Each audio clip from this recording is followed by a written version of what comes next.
And then I also was looking at the technology that we use in the NHS, and I feel like it's pretty outdated, and it's not personalized. So I thought, why don't we build out a tech platform that can connect you with someone that actually you want to see, and do that online? I guess this was pre-COVID, so I thought if you can democratize it by creating an online way of doing it. So actually, you could utilize a network of hundreds of clinicians because they're online, and therefore someone can actually match themselves or be matched with a clinician that's most suited to them, rather than this is the next one and you'll see them in 9 months.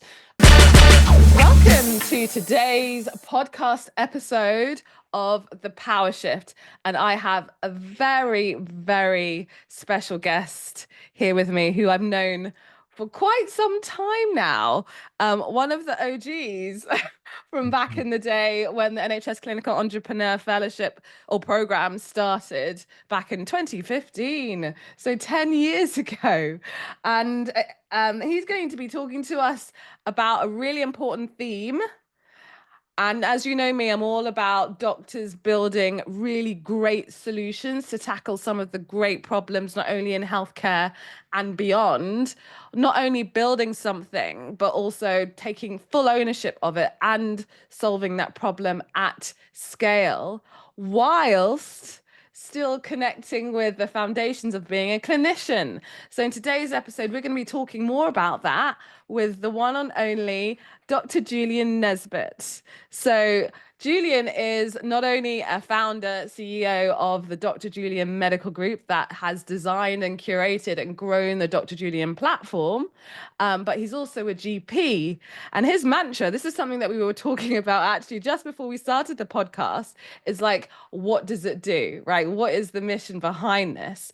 And really, we'll hear a little bit about a story. It's really about improving access to personalized mental health care from a problem that he experienced in his clinical day-to-day. So welcome, Julian. How are you today? Well, hello. Yes, thank you. Thanks for having me, Evany. Good to see you. Great to see you. And I'm so grateful to have this conversation with you on this podcast, because you do have an incredible story, which you're still living day to day. And I'm just, yeah. Well, let's get in, because at the end of the day, like, I'm always really fascinated, increasingly fascinated by doctors who, like you, who have been able to move from that NHS mindset, as we know, like traditionally does not support or support innovation at scale, to what you've actually built while still being a clinician. But let's get back to the beginning of this. So could you tell us a little bit about, like, why medicine for you? Like, why did you actually get into medicine in the first place? Yeah, medicine. So I guess I love science. I always found that fascinating, but I wasn't really into sort of working in a laboratory. So I thought I was quite enjoy being around people. So I thought medicine was actually one of the only careers that you could combine science and being around people. So I guess that's kind of where that came from when I was at school. Yeah. And when you joined medicine, did that scratch that itch? Yeah, well, I think it's interesting, isn't it? Like medical school, you've got the science bit at the beginning. Went to Bristol, and then you had the clinical bit, which I really enjoyed it, to be honest. Yeah, and then I think, but then when you sort of do your F1, F2, it's more about practical kind of going through that day to day, but then you learn how to be a doctor. So to be honest, I mean, it's hard work, isn't it? But I think, yeah, no, I did really enjoy it. Or I do really enjoy it still. Brilliant, Yeah. brilliant. And because I know a lot of people get into medicine to help people. I mean, I personally, I loved the human body. I was really fascinated about it. I love Yeah. biology as well. But yeah, you get into medicine and it is a little bit more, I don't know, practical, systems driven, obviously. And not Yeah. necessarily exactly what you'd anticipated, but at the same time, it's clear that you still enjoy it. So, like, at what point did you decide, right, okay, I've practiced, but there needs to be something more here. I can see a problem and it's not Yeah. being solved. Yeah, no, well, I think obviously you're kind of in a hamster wheel in a way, aren't you, in medicine? I think we're all very fed up of it, quite rightly, and we've been really undervalued as doctors. But I think still you huge satisfaction from helping people, and it's probably one of the biggest, it is the biggest factor in making someone happy, is to help someone else, right? So that, I think, is a privileged position that we are in. I guess seeing problems, I kind of want to fix them. And working as an A&E doctor and as a GP now as well, with mental health especially, I just saw huge waiting lists and people trying to kill themselves in A&E and asking why they're on these massive waiting lists, 9 to 12 months to get real help. Which was actually, the therapy was the thing that kind of cured them to get to actually deal with the issue in the first place, rather than necessarily, obviously antidepressants have a very strong place, especially in certain areas, but to sort of deal with the underlying issue, it was that they needed that therapy, but they weren't able to get it. And I think as well, like, I just saw loads of tick box exercises. So people in A&E would come down, tick box, off you go, leave, and they didn't get the help. So I was like, well, hang on, there's got to be a better way of trying to get someone help. And then I also was looking at the technology that we use in the NHS, and I feel like it's pretty outdated, and it's not personalized. So I thought, why don't we build out a tech platform that can connect you with someone that actually you want to see, and do that online? I guess this was pre-COVID. So I thought, if you can democratize it by creating an online way of doing it. So actually, you could utilize a network of hundreds of clinicians because they're online, and therefore someone can actually match themselves or be matched with a clinician that's most suited to them, rather than this is the next one and you'll see them in 9 months. And actually, that way, you can properly help someone, because in therapy, the therapeutic relationship is very important. As a GP myself, it's sort of less important because you come and deal with the issue and stuff. But when you're going through therapy, you really need to connect with that individual. So I think if you could create a platform that can connect you with the right person by utilizing a much wider network, that was the sort of theory behind the original idea. And I think I just took the leap, really. I mean, it's thinking about how that really happened. I've always been quite entrepreneurial. My sort of father was an entrepreneur, and I kind of had an itch to do something more, I guess, than just medicine. Mm-hmm. So I hear that, like, you clearly saw a gap in the delivery of healthcare and getting better outcomes for patients that you were seeing, especially in an emergency care situation. And it's interesting to hear that your dad was an entrepreneur, because I've spoken to a whole lot of doctors, and obviously I mentor a lot of them on our Doctors in Industry program. And it's interesting because, like, the ones that do tend to have more of an entrepreneurial mindset are the ones that have actually been exposed to, like, business, whether it's family, whether it's friends, and actually, yeah, taking the leap. Because as doctors, doing anything beyond the traditional pathway, especially when, like, medicine is at your first degree, is like big risk, right? Yeah. And especially when you're in an environment where, like, taking risks, obviously, because it speaks patients' lives, is just not a thing. And so, like, thinking about, like, clearly, because a lot of doctors, like, we're professional problem solvers, right? We see things all the time that we're like, this needs to be fixed. Yeah. But it's interesting to hear more about, like, at what point did you say, right, I am going to take that leap and actually do something, take action, Yeah. like, what was that trigger point for you? Yeah, it's an interesting question. Thinking back, when I think as a, I mean, yeah, I think as a doctor, you're kind of really working very hard, right? So it's kind of hard to think, okay, actually, let's try and build something. So I think it's been quite a journey back from, God, the original concept was at the end of 2015. And I kind of been doing this relatively slowly, building up, rather than sort of the rocket ship VC model, because I haven't raised VC funding. But I think the original thing was, okay, let's start small. Let's just create an app that could connect you with a clinician, and we'll try and do that privately to start with. So then we found some developers. I put a very small amount of money in, from family and friends, to build that original app, which was terrible, but it was. Well, But yeah, I guess that's the thing. I just yeah. want to get back to that. Like, at the end of the Yeah, day, we know the first iteration of anything is always going to yeah, be crap. Like, that's yeah, just a stand. That's just what you expect. So it's interesting. yeah, Like, you actually took the leap. People backed you. Like you Yeah. backed Yes, yourself, I but was also able your to. family and Yeah. friends backed you, and you Yeah. created something that at the time was the best thing that you could do with the resources of the Exactly. time and the knowledge and the technology available at the time that you had. Well, I mean, everyone was building apps, right? So it's like, okay, let's build an app to connect you with a therapist. So that was where, okay, let's find a developer and build an app. And I found a foreign developer, and we built a really bad app. But that was the starting point to see, okay, let's give that a go.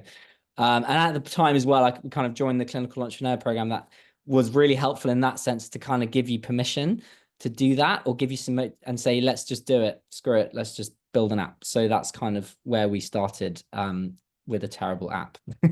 So yeah. Great, great. I Yeah. mean, again, the first iteration, always the worst one, always the worst. By the time you're like, this will work. And that's the expectation, isn't it? You've just got to start Yeah, something. exactly. And I always talk about like the clarity, like learning, like is actually in the process of developing it, isn't it? And Exactly. then taking it to market and going, I've got this product is the Yeah. first iteration, it's the demo, get Yes, get feedback on it. exactly. Like is this something that can grow? Like what do we need to change? And like what you start with isn't what you end with. You know what I mean? Like that's just the norm. And Exactly. so at the time, did you think it was crap? No, I think, well, I think it's great to get the first iteration out there. I think for me, the biggest thing was actually what is okay, that you can build a process for someone to get the support, but the biggest thing was they need the right clinician, right? And it's actually the clinician that is doing the lifting there. Yes, we're trying to build some technology to get you the right clinician, but it doesn't matter if the tech's not very good to start with if you've got good clinicians behind it that can actually get that, to that human being. And obviously then it grows arms and legs with the technology to see what you can do to make that better. And it's been on a big journey. But I think what was useful on our side was there was a real need. And I think also like building something where there's no need is the biggest mistake people make. So I think where we were lucky was you've got people needed therapy and they needed it quickly. And this was a way to deliver that. So I think, forget the bad technology. That was the key thing. So that's kind of why that worked initially. But yeah, we to start out, we tried to do it on the privately, but obviously when you do it privately, you need a lot of marketing money, which we didn't have.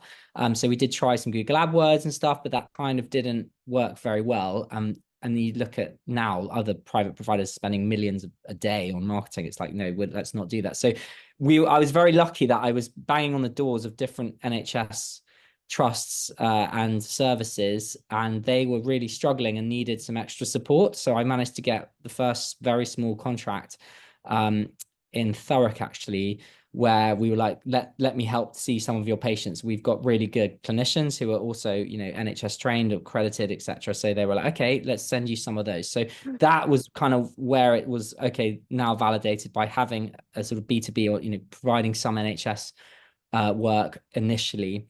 And at the beginning, I phoned every patient, apologized for the technology, but said, we've got really good clinicians. Can you give us feedback? And it was great because we saw people quickly with the right clinicians. And then I guess that was the foothold that allowed us to then grow that. Well, I mean, I think that's really incredible. There's so many nuggets of gold within that. Um, I mean, where to start? I guess it's I know this isn't the best technology, but still having the balls to go and sell it to the NHS. And knock, as you said, like knocking on doors, like being, hey, I'm a clinician. I'm here to solve a problem that you have, right? Yeah. I'm here to solve the problem because like one of the challenges I see a lot of doctors at all everywhere, but also the ones we mentor, they all start with like, okay, I've got this solution and I'm selling the solution. And it's like, Got to be a people want problem. their problem solved, Yeah, right? exactly. And they want an outcome. That's what they're paying for. That's what they'll engage with you for. Like everyone has ideas.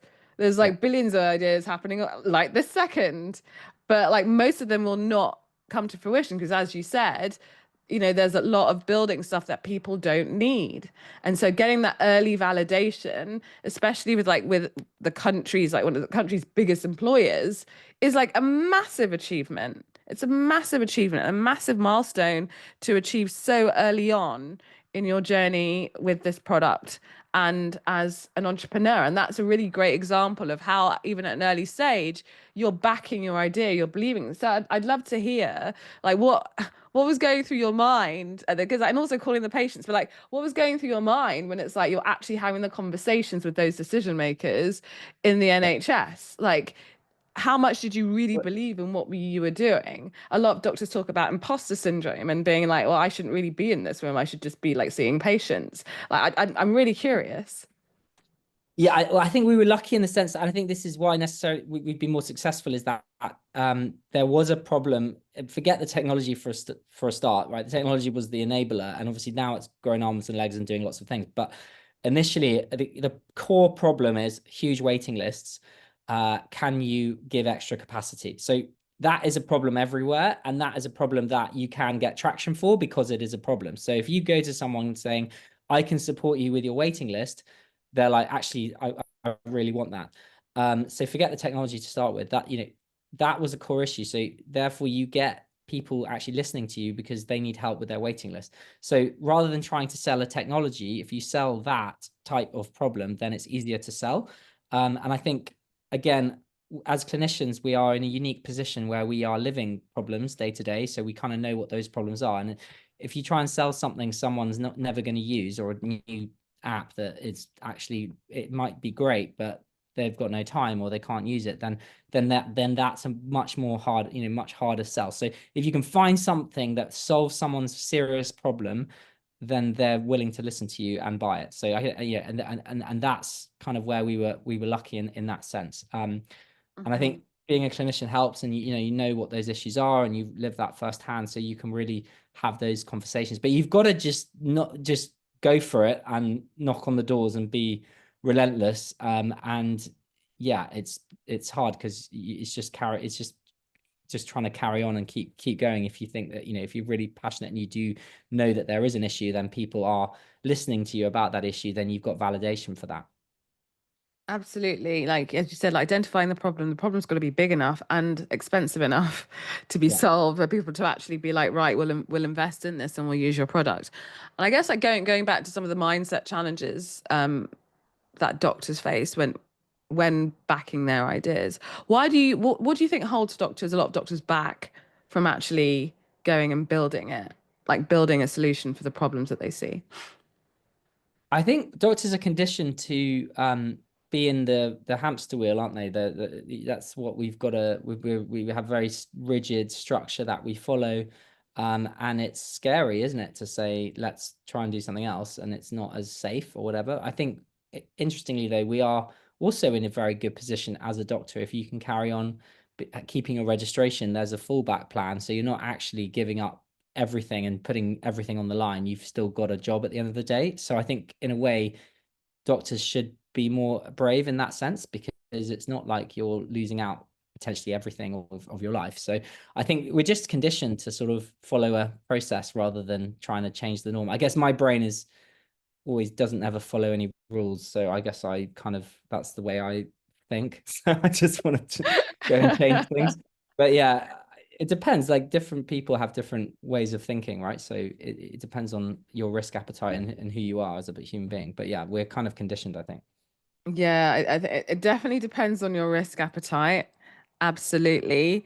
Being in the hamster wheel, I think the distractions as well, right? Yeah. I look back and it's like I spent a lot of time doing exams. Well, Like exactly. There's there's so always the much to next do. thing, or like the next competency, or the next appraisal, and I did not have time to even kind of look up. Well, obviously, as you said, you and I are quite different, right? And there's always that itch going like, actually, there's something bigger out there, like need to pursue it and need to fix these and solve these challenges. Um, and yeah, they usually come from like a real personal desire, whether it's a personal experience or like what you've described, or something where you're like, a justice mission. It's like this problem is so big. I'm just fed up of like seeing if I see one more patient like so yeah. And I guess for you, what was the biggest mindset shift that you had to take in order to go from clinician to founder CEO? Yeah, I think again, I kind of am I, I'm luckier in the sense that my brain is like that. So I want to take a I don't just want to I didn't just want to be in that hamster wheel. I was like, I love medicine, I love helping people, but I feel like there was a bigger thing I could do to help more people because I saw a real problem and I was really passionate about it. So I thought, actually, if you're passionate about something, it's not a job. It's actually something, you enjoy doing it despite the challenges and how hard it is and the roller coaster that you go on. But if you're passionate about it, it's actually, you can keep going by doing it. So I think that's where I thought, let's do this to try and help more people. And actually, I see a real problem. I think there's a way of fixing it. So I think it's kind of hard to know why, but I think my brain's just wired for that in that sense. So I just sort of took the leap and said, Mm. I still, but having said that, I'm not as big a risk taker as some because I still carried on being a doctor, right? So I've always, so that's actually a lot of people just go take the leap, leave medicine completely, whereas I didn't. Maybe I'm not as big a risk taker as I should I be. think it depends on the reasons why you continue to be a doctor at the end of the day. Do you know what I mean? Like, why did you continue? Yeah. I really enjoy that. I'm very, very privileged as well. So because I switched to being a GP from an A&E trainee because I was like that you can't, as an A&E trainee doing loads of shifts is more difficult. So again, uh we you're very fortunate as a GP because you can actually, I then went part-time. So if you can go I went 60% or whatever. So I had quite a lot of time in that sense to sort of pursue something, but still, yeah, still carry on being a doctor. And then now I'm very privileged because I only work a day a week as a GP and I'm still able to do that. And I think that's very, as a consultant surgeon, it's very hard to just work one day a week, whereas as a GP, you can. Um, and that again, I know how hard it is being a GP, and God, I don't know how anyone does it full time, to be honest. But doing it one day gives me that real pleasure of seeing an individual and helping that individual and Mm-hmm. keeping you on the front line. So I really enjoy, and I'm privileged to be able to still do that. And again, you don't get so burnt out because you're only doing that hard day one day a week. But yeah, I mean, I feel for anyone doing it full time, to be honest. But yeah, Yeah. So for you, it's not really about risk. It's about like fulfilling that need, um, and joy of actually seeing patients and actually, as you yeah, said, like being exactly. on that front line as a Yeah, founder, especially when you stop doing the clinical and you're in a clinical business, you're in a health tech business. It's so easy to lose sight of the grassroots of where you came from, especially if you don't have that clinical, you're not having that clinical exposure anymore, so to speak, yeah. because there's so much else that you're doing. And so I see that as being like that grounding mechanism for you I think that will yeah, and my brain continually needs give you that variety. that feedback and the variety. My brain needs variety, right? And I like doing 100 different things. So it gives, and I love diagnosis. I love diagnosing. So I kind of, that's a challenge. So my brain needs constant challenges. So I kind of enjoy that variety that I get from that and the satisfaction of helping that individual. It's, you come to the end of the day and it's a privilege to be able to do it, I think. So No, absolutely, absolutely. It always is. And I guess how do you separate? I'm actually curious. How do you separate being a clinician? Like, for example, you get a patient that comes in and could definitely do with Dr. Julian's platform. How do you separate them? well, yeah, I'm not really allowed to talk about it in that sense, but you just be a GP that day, don't you? And you Yeah, put yeah, them you to have a the different right hat on, don't place. you? You refer them to the right place that you're supposed to, and yeah, you just have a different hat on. Yeah, Yeah, yeah. No, it's absolutely true. Because like even in occupational health, when I'd see doctors who I thought actually I could definitely help you, I would just never mention it. yeah, It just like it's just completely different context, a completely different remit. And then some of them would actually just look me up anyway, and yeah, then yeah, come to me outside of that. But sure, yeah, it's like because at the end of the day, you want to help people to the best of your ability, right? But yeah, then when you're in a system, you've really got to stick with those boundaries of the yes, system, and then you've got the medical legal indemnity, blah blah blah blah. So, but as yeah, long as you know what those boundaries are, it's still absolutely manageable. So I'd love to move on to like talking about commercials, yeah, right? Like the commercial confidence more specifically, right? Because that's one of the things that tends to hold doctors back. They're like, whether they're building a business, whether they're moving the industry, it's like, I don't know how, I don't know what it's like to be commercial. I don't know how to present myself as commercial. I need to go and do an MBA. Um, so I guess the question is for you, like, what helped you get confident, like talking about money, pricing, investment, ROI, value? This is gonna save your, like, how did Yeah. you develop that in this process? What does developing commercial confidence even look like for you? Yeah, I mean, to be honest, I just learned along the way. And Yeah. if you just have to learn along the way and speak to people that know what they're talking about and learn from them as well. So just making sure you're talking to people that understand that already. But the biggest thing for me was just to make mistakes on the way and learn from them. So look, I've not really raised much money. I've kind of bootstrapped it. So we've had to make money to then fund the development of our technology. So again, it was like, right, well, what makes money? Okay, so we charge for doing the therapy, and then we can fund the technology, which then leads to other things of where we can utilize our technology more. But that was the commercial aspect, right? So make sure you're making a profit on what do people normally charge? We're actually cheaper, but we can be more efficient with our platform. So therefore, we can charge less, but still deliver better care. So that makes a lot of sense by being more efficient. So you just have to, you look at the top line, the bottom line, and you go, right, well, we make a profit. That's important, So that's kind of in that sense, like from delivering a therapy session, the commercials were not that hard to figure out, because it's like, right, well, what's the cost? What are your costs? What are you going to charge? And then look at what that profit is, and then where can you spend that money? Now, look, at the beginning you have to do everything. I'm useless at sort of accounting and stuff, but you had to do it, and you just learn how to do that. But yeah, I just learned along the way, and I think we've got to be not scared of trying to make money in that sense, because by making the money, you can then fund and develop other things that help more people. So I think it's yeah, I mean, successful organizations that can make a profit can then actually grow faster and help more. So I think that's part of the thing. We've got to not be scared of trying to make money in that sense, because you can do more with it then. I'm going to repeat that. Don't be scared about making money.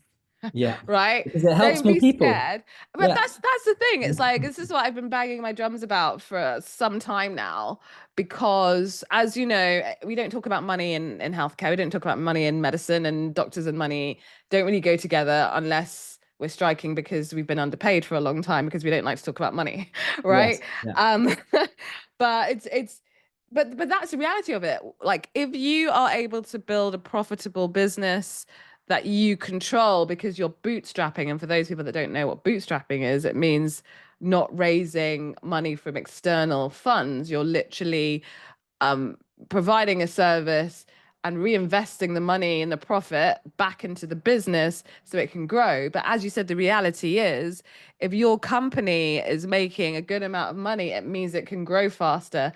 And because you're not relying on external money from like VCs, like venture capitalists or private equity funds or other external investors, you still retain control of your business, or more control of your business than you would do otherwise. And that's a good thing. And I know a lot of doctors really struggle with that idea of bootstrapping doesn't get talked about, right? Everyone's talking about how much money they raise, but like not many Yeah. people talk about, actually, we're not raising money, we're just making sure it's profitable and sustainable. Um, but yeah, the whole, like, profitability for social good. Do you know what I Well, mean? yeah, no, exactly. Well, my opinion on the VC thing now, it's taken us longer, and we've been more of the sort of slow and steady approach because we haven't bootstrapped. And there's certain cases where raising money is brilliant and obviously can rocket ship you and stuff. But I've just seen so many in healthcare. Unfortunately, with healthcare, it takes time, especially if you're trying to sell to the NHS. It takes a long time. And if you raise VC money, they don't have time. You've got to make this profit quickly. And then there's why so many there's a lot of issues, because health tech companies can't move that quickly, because it's just the reality of the situation that we're in. So then you've got issues, because then you're controlled by people that don't necessarily understand the system as much as well as you do, and tell you what to do, and then and then the whole mission goes, it doesn't work anymore. So I've seen that too many times. So I think if you can do something to bootstrap it to a certain point, then I think that's good. I mean, obviously, if you've then got a very clear plan of actually no, you can scale this massively now and you need the money to scale it, then brilliant, that's when you go and raise the money. And like I'm a real advocate of bootstrapping because it then forces you to take a real lean approach where there's not a Yes. lot of waste. But also you really have to be analytical as to like what is it that's actually going to grow this business, because we Yeah. don't have all the funds, we don't have all the resources, and you've got to get creative with how you're going Yes. to get to your next milestone. But when you've got like a lot of cash floating about, you can see, you're a little bit more laissez-faire about it, which Yes. again, like, so I see it as like a really good like diligence practice to be in that kind of resource poor situation so that you don't end up spending on things that aren't necessarily going to move the needle so much. And then once you know what that formula is, then get the investment is in to grow quicker, Exactly. Yeah, exactly. And it's harder because the business is all about the team around you that grow the bit. Like it's about having the best team. And obviously, if you haven't got the money Absolutely. to pay them a huge amount of money, then that makes it slightly more difficult. But if you Yeah. can have a mission and a company that's values driven, and also people, you can get good people by giving them some incentives with equity and things, then you can actually grow it that way. So I think it's, it is harder by not paying someone loads, but also sometimes by going and paying top people, they're not the best people. You want someone to grow with you, and that's what we found. So actually, you don't just hire a senior executive because actually sometimes they don't do any work. They just sort of sit there. You want someone that's a grafter to sort of go with you. I'm really glad that you mentioned that. Have you read this Yeah. book? Good to Yes. Great. Yes. Exactly that. Yeah. Yeah. Like, but just for anyone that, I know we're talking a lot of business here, guys. But this book is really all about, they did a lot of research on, like, this is a US book about all the greatest companies in the world and how they went from good to great and what was the formula behind it. One was the type of leaders they had at the helm. And two was and those leaders were not like superstars or celebrities or anything like that. They were literally homegrown and they Yeah. just continued doing like under the radar really good things. Yeah. And as you said, like made sure the right people are in the right seats for the Yes. business. And So the person has to be passionate and a hard mm, worker, especially as in a startup, you have to do so much. And I'm very lucky that I've got some very good people around me that have been amazing with growing it. But yeah, we they're not senior executives. They've grown with the business, and yeah, that has then, but they've learned so much on the way, and now they're operating at a level of a senior executive, but having done that inside the business, and therefore have the yeah, passion, drive the because I mean, I've made that mistake. I've hired senior people that have done no work and taken loads of money out of the business and totally pointless and actually drained the resources. So basically, that was my learning. Don't do that. yeah. Well, yeah, yeah. I mean, join the club, join the club. Um, let's talk a little bit about value. What actually creating value is beyond clinical as a doctor. So a lot of doctors do struggle as to understand like what is it, where's my value beyond Yeah. clinical, right? But you and me, we know what that is, but a lot of doctors really struggle to really understand that. And so what I mean, having been on your journey, what do you feel that doctors misunderstand about creating value for others, not just patients, but also for, the sector, healthcare, Yeah. companies, people? Like, I know it's a very broad question, but how would you answer that? Well, I get so value comes down to what that individual doctor sees as what's important or not. And I guess, well, for me, it's like, okay, can we solve this big problem that is there? And that's therefore valuable because you're helping solve an issue that can help a lot of people. So I guess I think, but there are some doctors that see value in their day-to-day job, which is absolutely fine as well. So it's just a case of what that individual sees as a problem that they are passionate about to solve. And that, I guess, is the value. Now, I come back to it again, like, if you look at the psychology, I find the psychology fascinating of brains and what makes us human and stuff. And if helping people is probably the most satisfying and dopamine enhancing way of making someone happy. So it's not about the money or so if you can find a way to deal with something that you're passionate about to solve a problem that helps someone, to me, that's the biggest value in my book anyway. Yeah, I mean, like, at the end of the day, we're here to help people, and the challenge of doing it purely as a clinician is you're doing it on a one-to-one, right? Yes, exactly. So And if you so, I do mean, a bigger how thing. many people now would you say you've helped through Dr. Julian platform? So, well, so we're on about 250,000 appointments ourselves, and then through our There you tech go. others, we're about 1 million appointments at the moment. So yeah. There you go. You know, like the power, the influence, the scale, the number of patients and stories that have come out of that, where it's like, I couldn't get the mental health support that I needed. So I went on Dr. Julian's platform. I found a therapist. We've got a great relationship. That transformed my life because it meant I didn't have to wait for ages. I didn't have to stay off work for ages. You know, Yeah. all of those things. And also like NHS waiting lists. I like, you know, the list goes on, right? Yeah. And And that for me, came yeah. from you. Yeah. Like, And for just like me, it say, was like, seeing the problem and yes. then doing something that was not perfect by any means Yeah. and I mean, the actually greatest, seeing it through. You exactly. know, I think, like, I just want to like highlight that. yeah, No, you for just got this to be podcast. relentless. Yeah, Yeah, you just got to be relentless. relentless. But I think the greatest satisfaction is like reading the Trustpilot reviews. We've got amazing Trustpilot reviews and stuff, and people being helped. I think, and for me, like the real vision there was we don't provide personalized care, right? So if you have a patient dashboard where you can choose your own clinician, you can book appointments, you can have self-help tools and resources suited to you in one place in your own sort of patient-facing side, then you can empower people and give them more help, the help that with the person that most suits them with the right resources and tools, etc. So that I think makes a real difference, and I really have that passion to provide more personalized care moving forward, which is what the platform allows.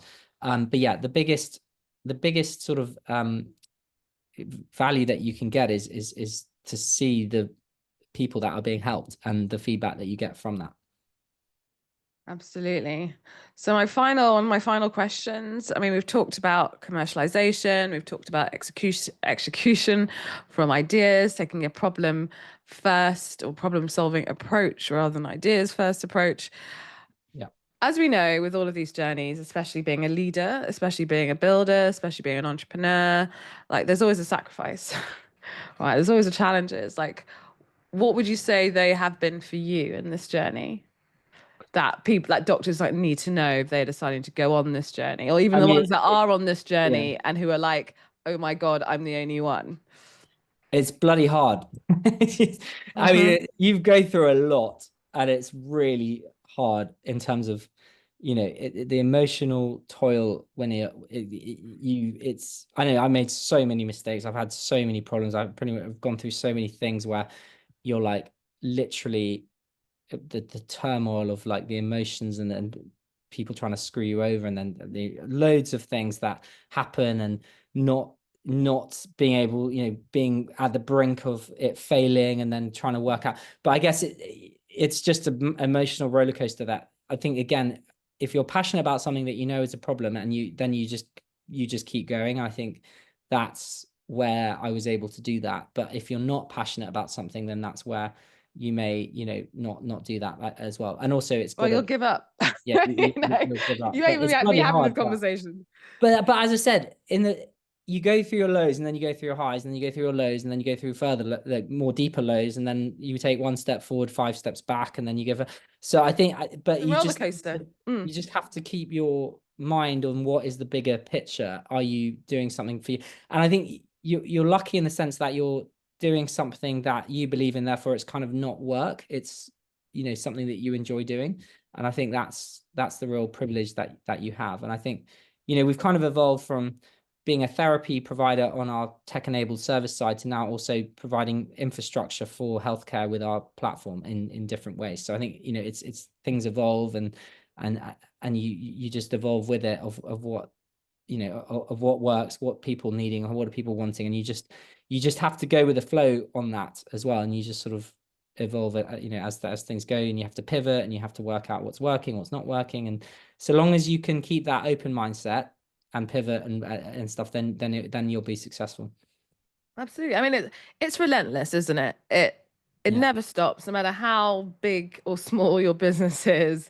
it's still the same thing. There's never this like panacea that you get to where it's like, oh, now everything's calm forever. Like if you've got a business, you'll always have problems, but you'll always be doing some really amazing stuff. And so it's just really to manage expectations for those who are on that journey or considering that journey. Um, this is what you're buying into. And as you've described, it is the passion, it is the commitment as well to that vision, to that mission. That's the Yeah. most important thing. And like if you're really are committed to it and you've really got to reconnect with that, then you will be successful in seeing that through.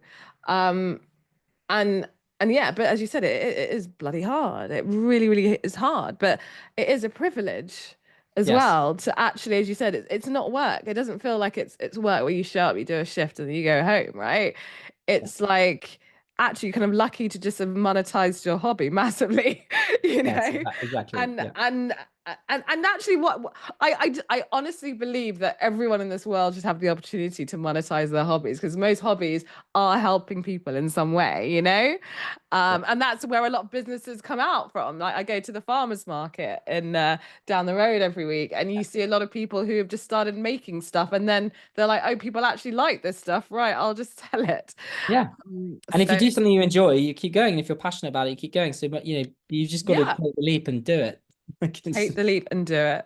So my final question, like this podcast is called The Power Shift. What's one power shift you'd want every doctor to make this year by the end of 2025? Interesting. I think it's just follow your passion, and if you see a problem, then follow it and just take the leap. That is don't think you can't do it, because you can. If you're passionate enough and you actually have got a real problem, then go and solve it. Don't just sit back and not take that leap, I'd say. Absolutely. And I wanted to add to that something that I was reminded of yesterday. Indecision costs more than making a decision or the wrong decision. There Just is be no brave. such there is no That's such it. thing as a wrong or right decision. But Yeah, if you do not make that decision, that is what costs more. If you exactly. don't take action, that is what is costing you more. And I think having that mindset shift will get you, hopefully having listened to this podcast episode, doing what you need to do. Yeah, Yeah. So exactly. thank you so much for this really incredible, insightful episode. So where can doctors learn more about what you're building and or reaching out? Yeah, I've got a LinkedIn, so Dr. Julian Nesbitt. Feel free to connect with me and chat with me on that. I mean, you can just Google Dr. Julian if you want to find out more about us. We have a website and things, and yeah, I mean, our website needs to be better right now. But again, Oh, I have you'll no always be money. saying that. I've got You'll no money to spend on always be marketing. So You'll always be saying that, yeah, Julian. You'll so I always just be saying that. Like at the end of the day, because like we see our businesses like constantly. So you know all the things that are like yeah. wrong in inverted commas with it. As I was having a conversation with one of my entrepreneurial doctor friends last night on WhatsApp at 10, 11 o'clock. And they were like, ah, Baina, like, love all your stuff. Your marketing, it's gone up another level. I see you everywhere. It's so slick. And I'm like, oh my God, the whole day I've been like literally banging my head against a brick wall about this in itself. It's just not good enough. So again, I think it's really our mindset as entrepreneurs. No, I know. Well, I've just had Because no money people to don't spend on see marketing. what we see and vice versa. Yeah, exactly. Yeah, but yeah, follow, like, find me on LinkedIn. That's probably the easiest way.